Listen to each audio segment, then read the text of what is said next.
Welcome! Modern art is weird, but you know what is even more weird? Classic art. Look, this is the birth of the Venus. It's a naked woman standing on a seashell in the ocean. And what about this guy in the left corner?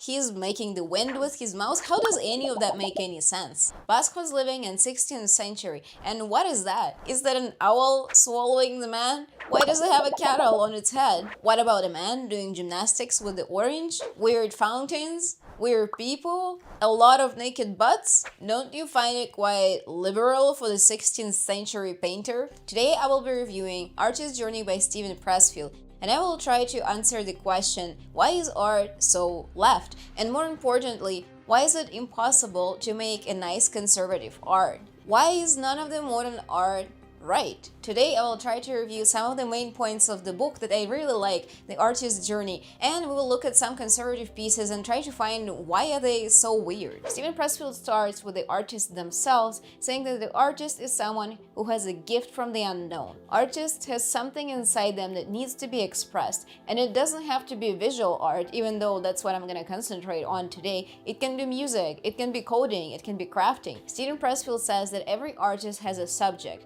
that lives inside them and is unique to them. Subject is not the same as topic. According to Pressfield, subject is not what the art is about, it is what it's really about. Modern art is often claimed to be meaningless, but I strongly disagree. With the development of science and technology, our modern art becomes more and more abstract, and I think these events are interconnected. Science and technology answer more specific and technical questions, which means that artists are left with more and more abstract questions to answer. According to Pressfield, job of the artist is to express the unknown, something that is not yet but will be. And as a society, we push the job of the artist further and further into the unknown. Modern paintings become progressively more abstract or an opposite, overly realistic, either way, away from reality. Artists are shedding more and more of their art as if they're trying to produce the extract of the art. Same can be said about music. Such genres as noise make us question what the music even is. But back to the topic of the subject and the artist. Modern art is so weird because it tries to distill the subject of the art into its purest form. It actually needs to have a dialogue with the viewer. If you have nothing to say to this particular piece of art, it has nothing to tell you in return. But why is it so hard to find conservative modern art? Actually, there is some,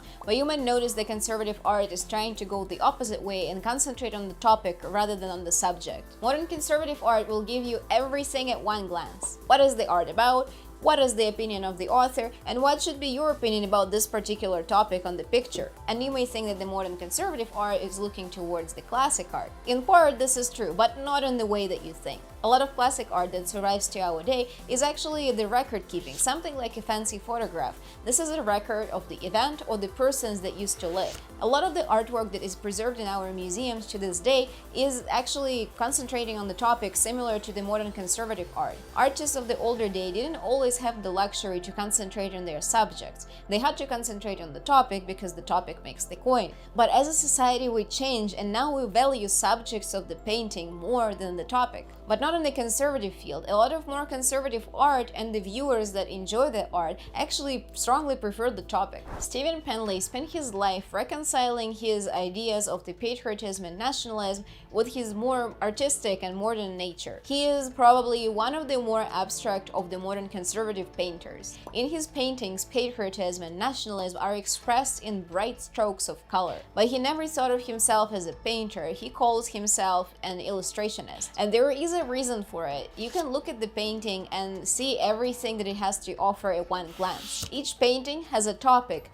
but none of the paintings have a dialogue with the viewer. Topic is always patriotism, but there is no subject. And I consider subject to be the most important in the painting because that's something that speaks to the viewer's heart. Actually, maybe it even speaks beyond the viewer's heart. Let's move on to another interesting topic of this book, art's origin. Pressfield suggests that the art comes from the unknown, from superconscious, from divine, if you wish. In modern art, it is hard to define what the art actually is. But this was not always the problem. For example, USSR art or art of Nazi Germany was actually clearly defined, sponsored by the government, and displayed upon the governmental disposition. You can recognize Soviet art simply by looking at it. Usually there are simple lines, bright colors, big strokes, and simple, ginormous objects. Viewers are usually not that familiar with the Nazi Germany art, however, if you look at a couple of pieces, you'll be able to recognize the rest of them. Usually in the sculptures and paintings, they picture beautiful people with swords. Wonder what the Freud has to say about that. Authoritarian art usually shares a particular aspect, its objective and simple beauty. Modern conservative art shares the same aspect too. John McNaughton is one of the most recognized conservative artists of our time. One thing you can say about his paintings is that they are beautiful and very high quality. Not all of the beautiful art comes from the unknown, although some pieces do.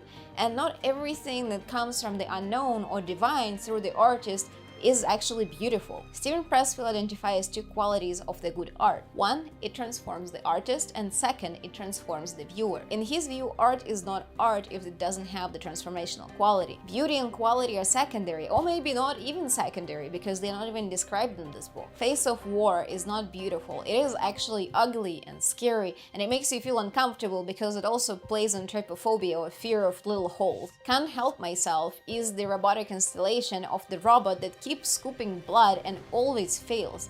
This piece is not beautiful. It's a Girl is a super realistic sculpture that shows the newborn baby. It's not beautiful, and for people who think that realistic art is actually beautiful, they say it because they never were on those live installations. All those sculptures are so super realistic and human-like, but at the same time, they are not alive.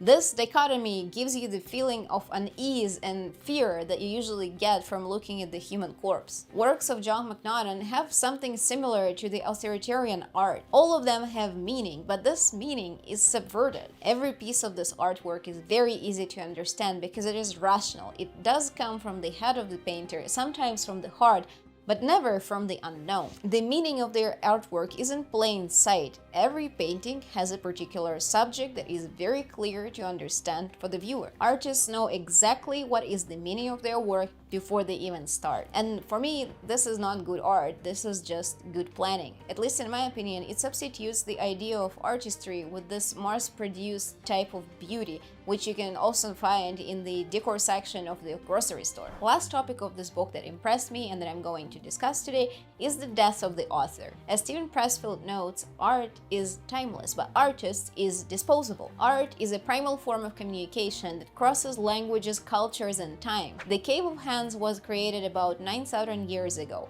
and actually it is a very abstract painting. But it is just as powerful today as it was 9,000 years ago. If you look at the paintings from the ancient times, they are also more abstract, just as the modern art. There are some realistic works that we encounter, but those are usually the recordings of the events, legends, or people. In addition, some of the pieces that we currently view as realistic or classic were revolutionary for their time. For example, you may not pay much of the attention to the Potato Eaters, but they are one of the first paintings that depicted regular people rather than the portraits of the fancy noblemen. Conservative art usually fetishizes order or the past or both, which makes it inevitably stuck to a particular time or people or events. The painting of the Trump today is the painting of the Trump tomorrow is the painting of the Trump 200 years ago. It's just the same as the painting of the Queen Victoria.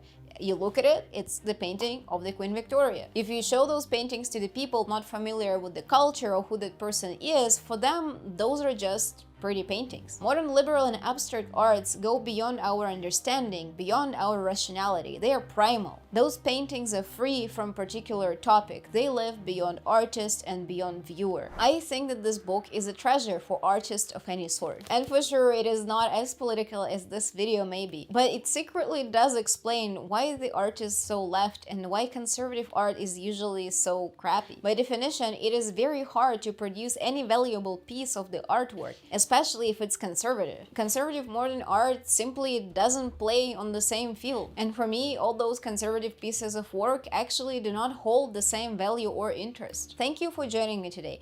This was a review of The Artist's Journey by Steven Pressfield. If you have any ideas for books or topics that you would like me to cover on the next video, leave me a comment below. Otherwise, see you on the next book. There are those pieces of the artwork that people claim to be meaningless, and especially people who would be on a more conservative side. Comedian. There is actually the piece of the artwork that is called Artist Shit. There is also Fountain, of course.